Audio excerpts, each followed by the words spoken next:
Welcome everyone to Ruby Basi's News podcast. We are going to dive right into something, okay? Now, every time I hear stories, I see stories or things that bother me and I want to talk about them. I'm like, what happened? What is going on? What caused this, right? I like to dig deep into stuff about what really happened.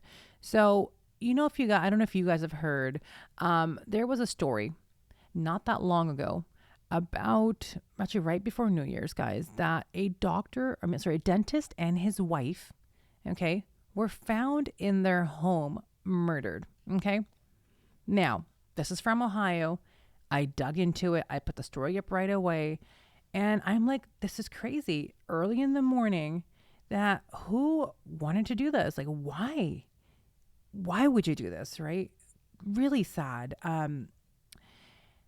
I just didn't understand. And the saddest thing of all is that they had two little babies, a 1 year old and a 4 year old, that they left behind. They left these two little babies behind, but somebody went into their house and took the lives of both of them. Okay. Now, this is a dentist that is always there to work on time. He's always on the dot. For him not to show up to work were red flags for them. They're like, something is off. Okay. So of course they send somebody or somebody drives by their house. He goes, okay, the door is unlocked and I hear kids crying, something isn't right. And they see him, I think from a window. All right. And this couple's life, now this is everything that I'm reading. I'm read something off ABC as well, is that their lives were taken between 2 a.m. and 5 a.m.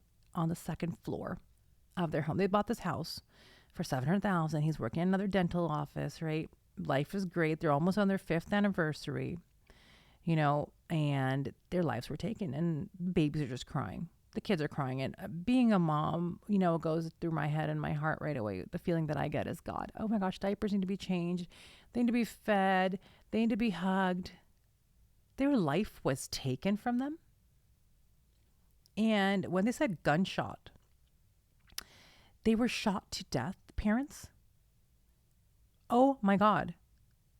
Life taken and little babies in the house. And my first thing goes, okay, if there were shots fired, did nobody hear them? Right. And I talked about this on my TikTok, right? That nobody heard, shots being fired. Okay. Well, we came to find out, guys, that her ex-husband, a vascular surgeon that took their lives, used a silencer. Okay. She was married to this guy for 2 years. They met in University College. They divorced. And she's about to go on her 5th anniversary over here. And this happens. Okay. It just didn't happen, right? Their lives were taken. God knows what went through this man's head and why he did that. But now all that education has gone down the drain. Okay. And this happened right before New Year's, December 30th. Right before New Year's, something happened. And this guy was treating other patients. Now, me being a patient, having once a vascular surgeon that I worked with, I had surgery, great people that I had, all these thoughts go through your head. When they're working on you, like, oh, they have these other issues going on. Everybody has issues. Yes, I understand. But when does one just snap and say, you know what? I'm going to go do this today. He didn't care. He didn't think. Of course, everyone is innocent until proven guilty. We have to always make sure that we're saying that, right? Because yes, but this is Dr. Michael David McKee, age 39, a vascular surgeon from Chicago area, who was later identified, arrested, and indicted in connections with the murders. Okay? Now, he's facing 2 counts of premeditated aggravated murder in December 30th, shooting deaths of his ex-wife, Monique Tepe, 39, and her husband, Spencer Tepe, 37. Okay, I'm going to go back to the kids, which I can't get over. Okay, so my question was answered that he used a silencer. Those babies, crying and crying. As a mother, I can't imagine. As a doctor, what pushed him to do that and walk away like it was nothing? And thinking He could get away. Guys, I talked about this, a little while ago. Everything is being tracked. There are cameras everywhere, highways, red light cameras, cell phones, cameras in your car on our self-driving vehicles, okay? I don't have a Tesla, but I have another self-driving vehicle, okay? And there's cameras everywhere, 360 cameras. Tesla records. You cannot get away by doing stupid crap. You will get arrested and be prosecuted. So why throw everything away because of what, a heartbreak? Because she left him? Because she moved on? Because she was happy maybe? Maybe he was miserable. Maybe something happened. Now, I can't imagine for his parents either. It doesn't matter who committed the crime or whatnot, but parents, siblings, how embarrassing. How proud they probably were, like, oh yeah, my brother's a surgeon, or da-da-da, if he had siblings. I don't know much about his family yet, but how freaking embarrassing. Okay. And it's not okay. It's a big problem right now, because I remember watching it. Finally, they had revealed that there was a vehicle. But let me tell you guys, so the doctor doesn't show up to work, right? And they're like, this is not like him. They send somebody to go look at, check him out, friends, family, whatever. They're like, okay, something isn't right. The officers arrive. They hear babies crying, and they're like, something is off. And guess what, guys? They even found casings at the scene from the murder weapon, matching a gun in Dr. David McKee, okay? His weapon, matching gun that he had in his possession. That's going to make quite the dandy issue for him. He's in quite the pickle, I should say, okay? So defense is probably going to say, and I'm not a lawyer, I'm not an attorney, guys, okay? I'm just saying that they're going to say he has some mental issues, but why was he working? He had his license active in different states, I hear, okay? So he knew what he was doing, right? Now, did he move from place to place? Maybe, right? But these guys were found in their Columbus, Ohio home, okay? No forced entry. Ding, ding, ding was another thing. I'm like, okay, did he order a delivery? Did something happen? But who walks in and just does something like that? Who? So after they saw surveillance, they saw near the home, they finally released this information. They show a Caucasian man walking his hoodie, tall Caucasian man, bigger man, and then they find a vehicle. Well, guess who that vehicle belonged to? Dr. McKee, are you in the house? It was him. What goes on in people's mind? And he could have stopped anywhere if this mental thought went through his head, like, I'm going to do something crazy. You talk to somebody, you think about what you're doing, you don't do what you're going to do, you get help, reassess your own situations of what you're going through and why you're going through them. If you're having these crazy thoughts, well, maybe you should turn those weapons into the police station and say, you know what? I don't think I want to keep this right now. I'd like to turn them into you guys. They will hold them for you guys if you don't know. All right. Maybe she should have had a restraining order against him. Maybe he should have. Do you get what I mean? I'm going through all these things, all these maybes that could have happened, what they could have done. But obviously they opened the door for him and probably like, oh, what are you doing here? This is December 30th, right before New Year's. They have no kids together. Okay.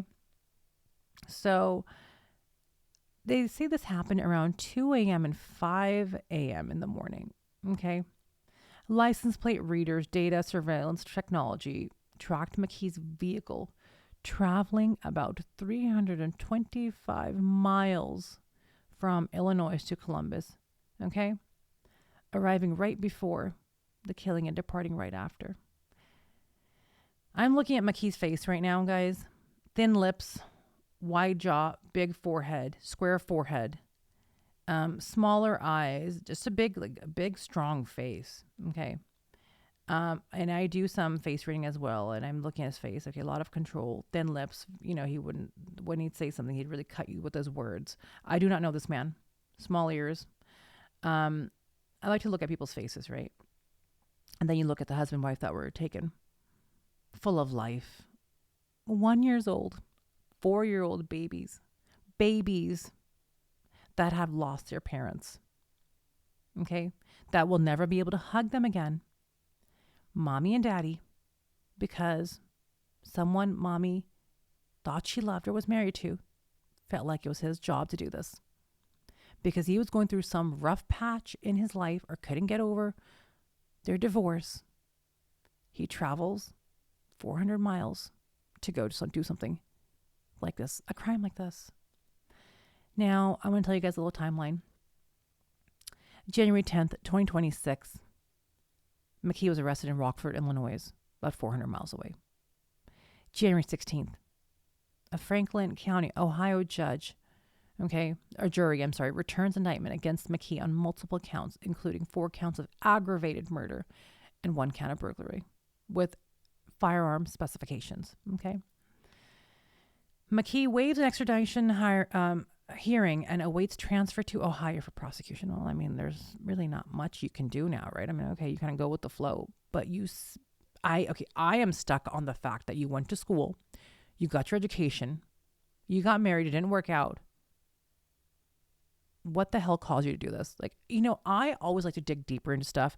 Why this happened? What caused you?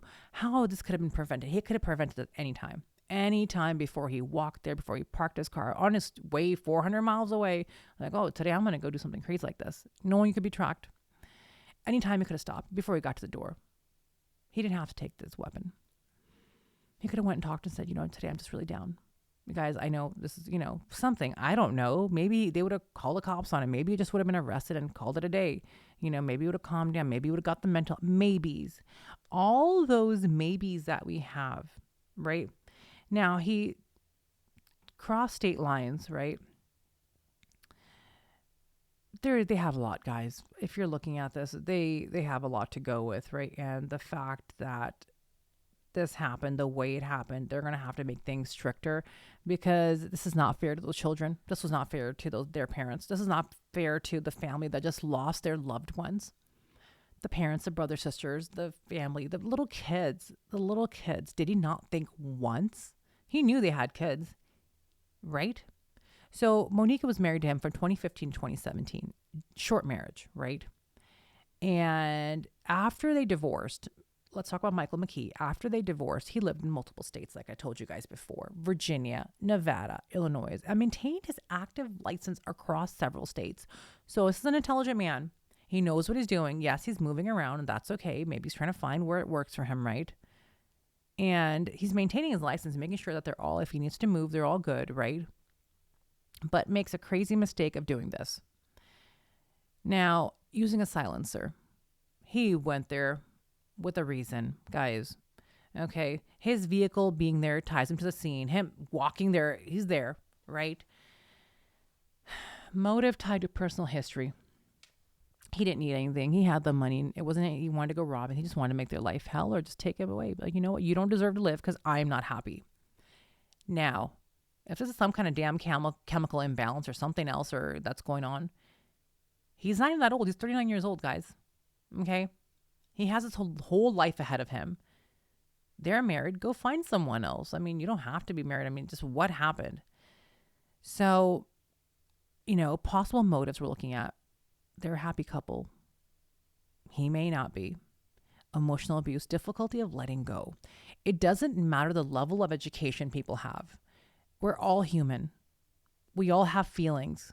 But it's embarrassment for some people to even ask for help and say, this is what I'm going through and I'm embarrassed. And, maybe he didn't have friends. Hey, I don't have any friends. I mean, they can count like on, I don't. I love people or don't like them. It's A or B. I know who are there for me, but I don't believe that you need to have friends to talk to every single day. You have to see, I don't believe in all that. I'm so busy in my own life, but even one person that you can confide in, it doesn't have to be that you're in a relationship. It could be a friend. It could be a parent, somebody. And hell, if you don't have anybody else, talk to a psychologist. Maybe he was afraid if he talks to a psychologist, maybe they might revoke his license or maybe suspend him. I don't know. I mean, there should be patient confidentiality. I don't know what was going through his head. I'm just trying to be there thinking, okay, what happened? Right? Now, they haven't confirmed a, specific motive for why he did this, right? And he has remained silent, invoking his Fifth Amendment rights at his initial hearings. Okay, guys.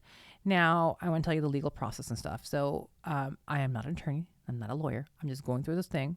Being a podcaster, giving information that I have, that I've been reading, I've been researching, going off different pages, reading. I love to read. I love to get information, right? So his next scheduled court appearance is expected in Franklin County once he is transferred. This is per The Guardian. Okay.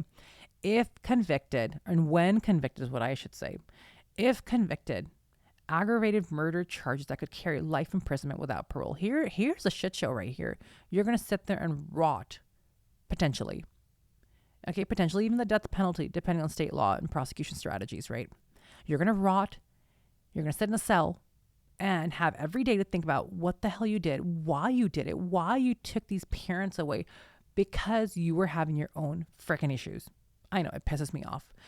These little babies, it brings tears to my eyes, having one just a little bit younger than their older one. Okay, they had a 4-year-old. Mine isn't 4 yet. Being a mother, I don't get it. I don't get it. This case reminds us of another medical professional that was later charged, convicted of violent crimes. Robert Barabrom, I think it was, a plastic surgeon who was convicted of murdering his wife in the 1980s. Okay.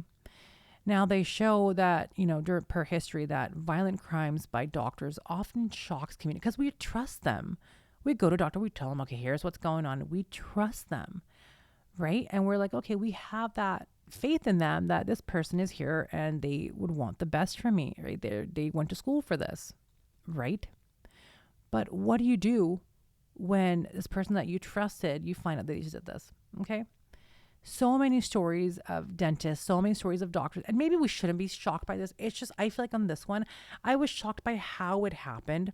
I know I've heard other stories about doctors or people that were fake doctors, okay, in the States years ago, and how one had killed his wife. I think maybe it's the same story, but many have said you need surgery, you need this. They were cheating with the nanny or cheating with whoever, right? Different roles, different issues, but how these women all were taken from their children. Doctors, dentists, there was another one, I think she was feeding her husband something in his coffee every morning. People have issues. I get it, right? But mental health, unresolved conflicts, and, this is what happens. Guys, I want to remind everyone, no matter the issue, okay, the phone calls, the stalking, the domestic violence, you do something stupid, you will get arrested. If not now, later on, whenever, right? Just be a good human.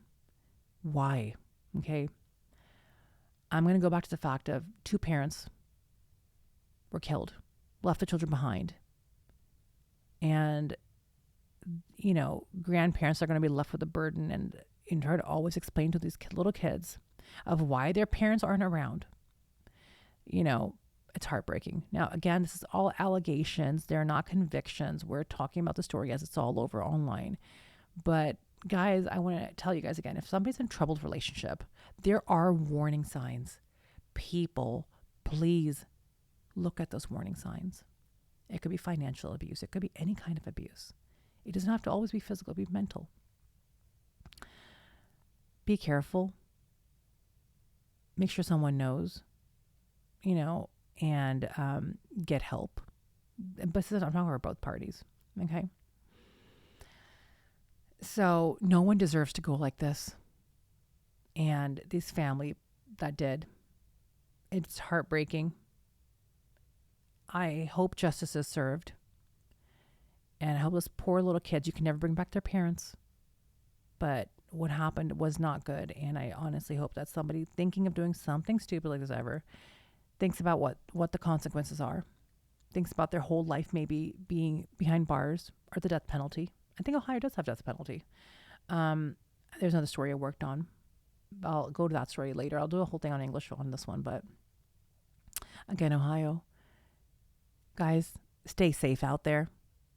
Women, carry pepper spray, please. Something happens, tell someone. Report it. Don't wait until something like this happens. It doesn't matter the level of education. It doesn't matter that person was an ex. Maybe you loved that person at one time. There are obviously issues that should have been handled. So again, guys, you can listen to Ruby Basi on Spotify. We're going to be launching on Ruckus Avenue Radio as well. Short stories in English, Punjabi. We got so much coming for you guys. Stay tuned. So much love to everyone out there. Guys, stay safe. Love you all. Ruby Basi from Seattle, Washington, covering North America and worldwide stories. I want to thank you guys for your time again. We'll talk soon, and you know where to find me. Google me, look it up. Go on wherever you listen to your podcast. Find Ruby Basi News Podcast. Thank you again, guys. We'll talk again soon.